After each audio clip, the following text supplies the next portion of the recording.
Today, I want to talk about some of the components involved in the OCD cycle. So one of the first things that happens is when you think of something. So let me take an example now. I'll think of a particular disease, okay? Let's think of a neurological disease like Parkinson's. Now, let's imagine that I had a situation, maybe a neurological test or seeing a doctor or something like that, and it looked like I had a heightened risk for it. Let's just say a 3% more risk, okay? What OCD does is because you're very in tune to your body, your nervous system, your surroundings, the whole lot, right? Because your nervous system is where anxiety is running through, so you're feeling that coming through the brain, through the nervous system. You're very in tune to sensations and feelings. So you think, oh, I could have Parkinson's disease, okay?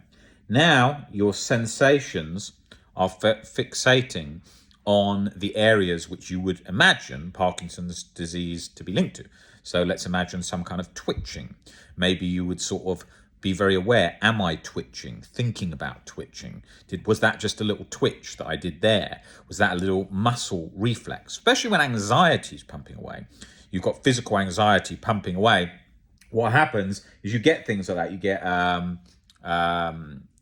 like muscles just twitching. You get, and they're happening on their own, and you may have even been quite relaxed, and suddenly it came on, and you think, oh, that could be a sign of that, for example. You may notice yourself just doing a voluntary movement. So like I'm doing this video now, but I'm also sort of moving my head around a little bit because I'm sitting at slightly an angle. Now, if I was scared of Parkinson's, I'd be like, oh, I just did a bit too much of that. Maybe that's Parkinson's starting up. Maybe my eyelid was twitching, which is a anxiety, physical anxiety symptom. Maybe I just coughed because of some sensation in the lungs, some reflex. All these things you become aware of, but also you're so in tune to the sensation of sensation, you become scared of that sensation, and you become like, it just, your whole being feels as if you've got it. Like in any of the things, if you feel you're going to harm someone or sexual orientation-based OCD, it becomes like your whole being. And it also feels like your being is under attack. It also feels like it's going against your values, and it feels like you're going to be stuck like that forever. And then it's also got the impending doom, realness sensation kicking away. So you've got all of that going on. And that is obviously so convincing. It will feel as real as it can get. And I can't emphasize that enough. If it didn't feel as real as it can get, it wouldn't be a disorder, because you just sort of brush it off and think, oh, that's no big deal. Who cares about that? So it's going to feel as real as it can possibly get. So if you're scared of being perhaps psychopath, it's going to feel convinced you're a psychopath. It's going to feel like you've got no emotion. Even though you've got like spectrum OCD, psychopathy, it's going to still be like, no, you've got no emotion. Even if you're scared of it, no, that's just something else. It's going to do all of that stuff, you know?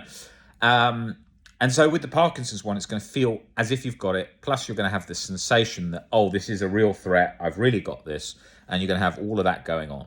And it's going to just feel like there's a call to action. Oh, I need to go and check. I need to go to a neurologist, right? You go to a neurologist. No, you haven't got it.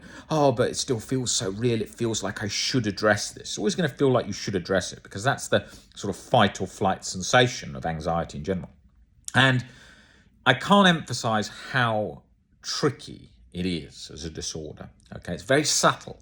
So when people have like gay OCD, fear of being gay, and remember, people who are gay can have fear of being straight, all these kinds of things as well. It's going to feel like it's so reality. You won't be able to tell it another way. You'll be like absolutely, utterly convinced.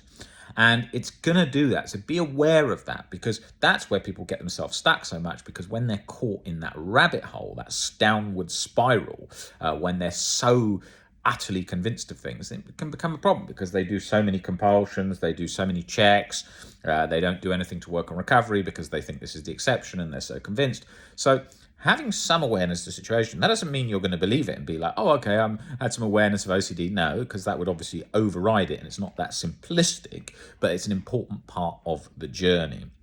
So just be aware of how in tune it's going to get, right? If it can make people convinced, like I remember this girl, she rang up and she was absolutely convinced that she had HIV. And I said to her, "How did you get HIV?" And she said, "Oh, I just saw used contraception on the street." And I said, "Well, how do you get to that?" She's like, "Oh, maybe it was from sex that I had last night."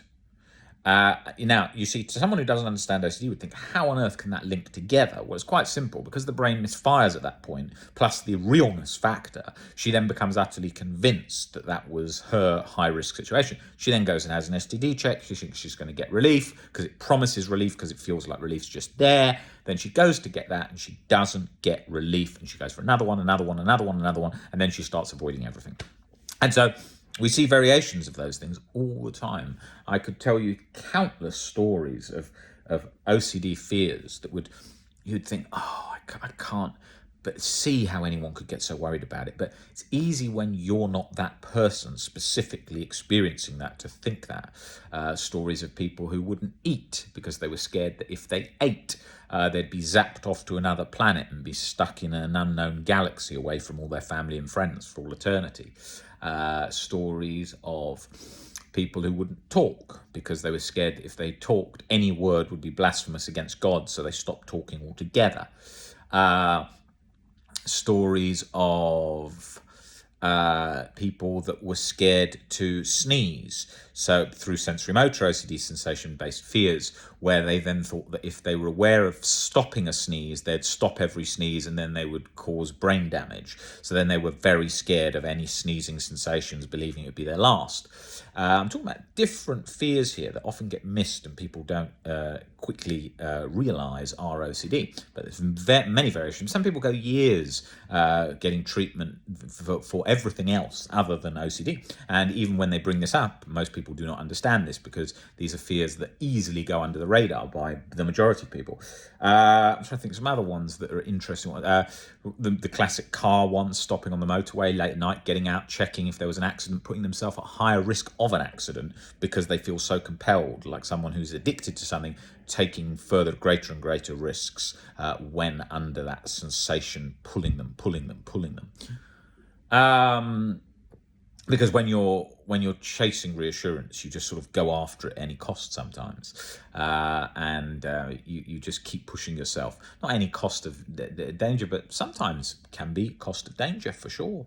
People that don't go to the toilet because they're scared of public toilets and contamination, so they then end up damaging organs because they're holding it in all the time. So that's got a damage risk. Yeah, just so many stories I hear. I mean, sometimes I pick up the phone and it's some cases that are very, very sort of mind-blowing ones where someone maybe, I'm picking very extreme cases here to just paint a picture of the reality of some people's lives with OCD.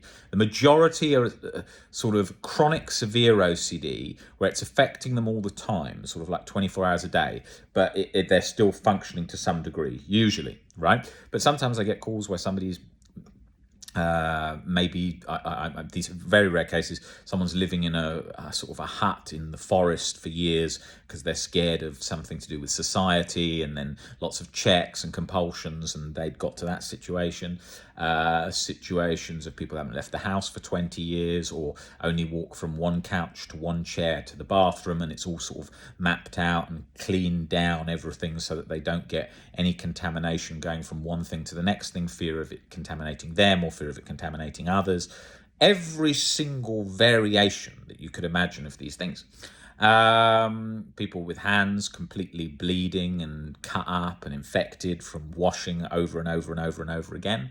But majority of things are the fears of a feared scenario in the head, functioning still, working, family, making some avoidance things like maybe not having children, fear of POCD, fear of harm, all those kinds of things.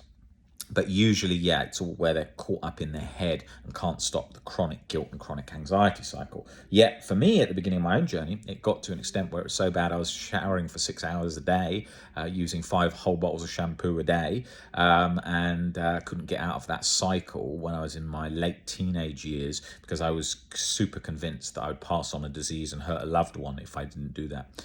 And it's when I look back now, it seems so crazy to think I was that caught up in it. And then it was then years of chronic anxiety and chronic guilt locked on in that cycle in my head 24/7, which was the remainder of my journey, the majority of my journey. I will go into a lot more detail on that on one of the next YouTube videos on my journey and the OCD that I experienced, and the struggles and the physical symptoms, and how I had so many problems ending up in hospital with very bad acid reflux and esophagitis, all caused by anxiety and stress, and just so many different troublesome symptoms. Insomnia for years, where I was sleeping very little.